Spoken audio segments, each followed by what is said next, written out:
Okay, sa mapagpalang araw mga kateknisan, mga kadayway, mga kamaster, meron po tayo ditong repair na LED TV. Ito po ay Samsung. Nasa 40 inch po ito. Testing natin na para malaman natin anong issue nito. Okay. Saksak natin. Ayun, nag-on naman siya.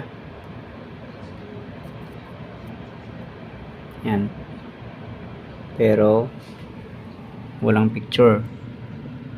Ayun, parang backlight din ang problema. Sige.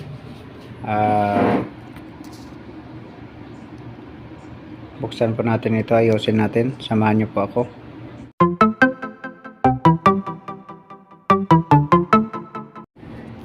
Ito, buksan na natin. So, dito tayo sa backlight driver mag-focus. So may napansin tayo dito, ito sunog dito yung jumper. Yan, ito. Tapos ito check natin ng capacitor na to.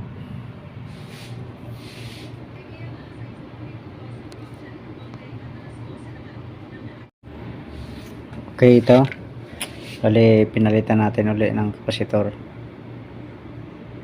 Yan. So 400 ang nilagay natin. Chinik na lang natin yung octocopter, so may leak na rin. Kasi para iwas na back job. Tapos ito yung mga jumper dito. Dito na lang tayo ng jumper. Yan.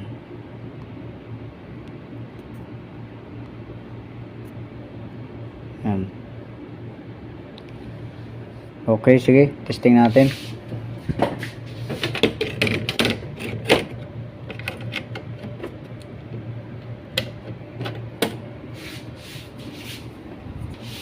Backlight lang muna ikabit natin. Sana mag-okay na.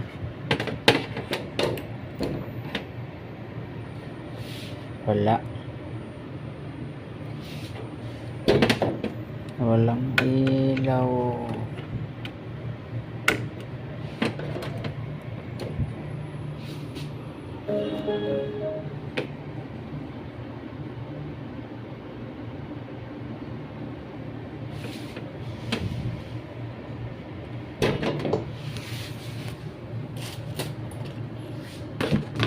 Check natin kung may voltahe yung ano. Ditong output. Ito, saksak natin ulit. Check natin dito. Meron na.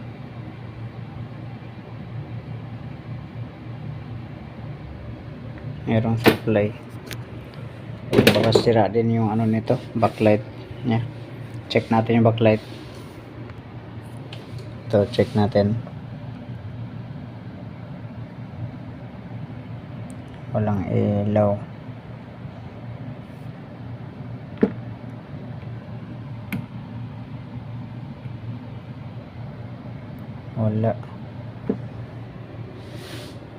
Wala lahat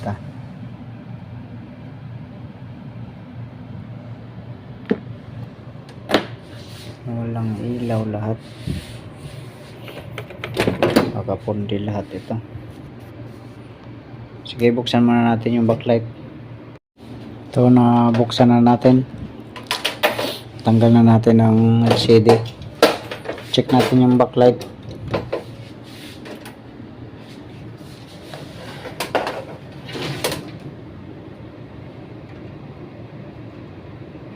Wala talaga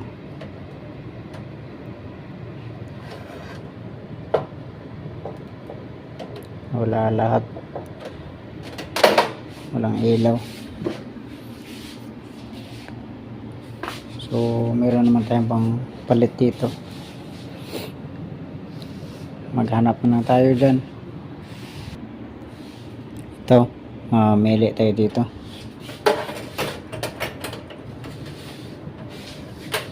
Check natin ulit yung ano. Baka nagkamali tayo lang. Wala talaga. Yan. Itong 4 na piraso. Check natin to. Ayun, umilaw. Itong isa.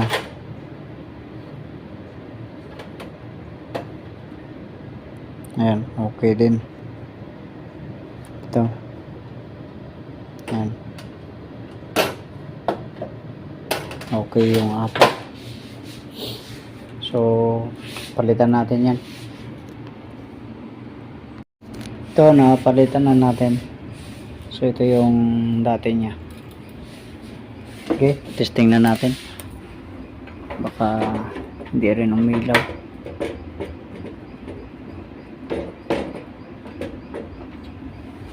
Okay. Saksak. Ayun. Umilaw agad.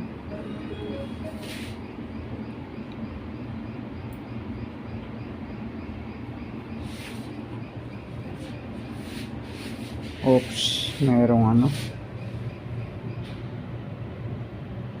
pundi.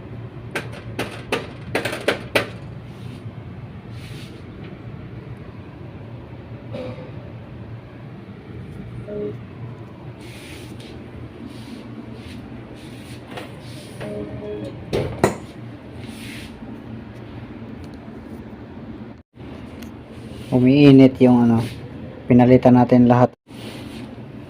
So umiinit yung backlight niya, tapos napupundi na. Ayun yung iba napupundi na. Halos pinalitan ko na rin lahat, kaya pala halos busted lahat ng niya, backlight. So magandang gawin na lang talaga dito ay palit ng backlight driver, palitan ulit lahat yung backlight, tapos mag-provide na ng panibagong backlight driver. Ito, bale, nag-provide na lang tayo ng backlight driver. Nilagyan natin ng relay. Ayan.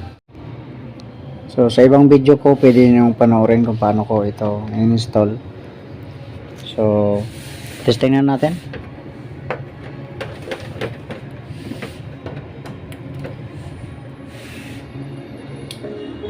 Ayan. Sana okay ang LCD.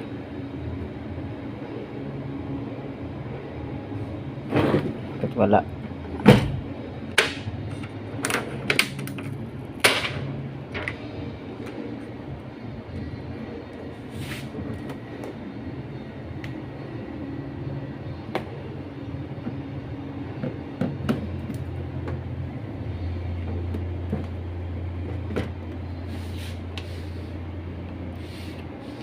Okay, kunin ka muna yung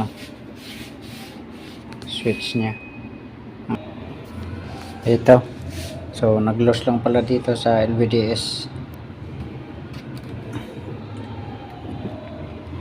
Ayan. Sige. Takpan natin, tapos testing natin sa cable. Okay. Takpan na natin.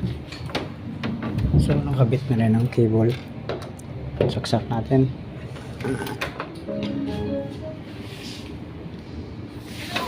Ayun.